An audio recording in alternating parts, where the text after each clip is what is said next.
সপ্তাহের এই একটা দিন বেরোনোর আনন্দে বাকি দিনগুলো কিভাবে কেটে যায় বুঝতেই পারি না।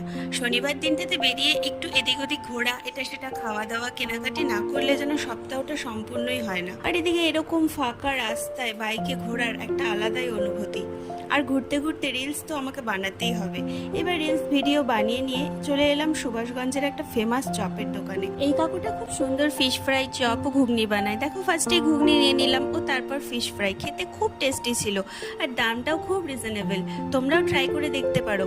এখানে অনেক রকম চপ আছে, আমরা এখানে আসি মূলত ফিশ ফ্রাই খেতেই, তাই আর সেভাবে চপ খাওয়া হয় না। এবার চলে এলাম স্মার্ট বাজারে, কিছু প্রয়োজনীয় জিনিস কিনে নিয়েই বেরিয়ে মনটা চিকেন চিকেন করছিল বলে ঘুরতে ঘুরতে চলে এলাম কর্ণজোড়ার এই দাদার দোকানে। এই দাদাও চিকেনের রেসিপিগুলো জাস্ট দারুণ বানায়, তাই এখানে আসলে আমরা ডাইনামিক চিকেনটা তো খাবোই। এই রেসিপিটা আমাদের রায়গঞ্জে অনলি এই দাদার কাছেই পাওয়া যায়। একটু অন্যরকম টেস্ট, দারুণ লাগে খেতে।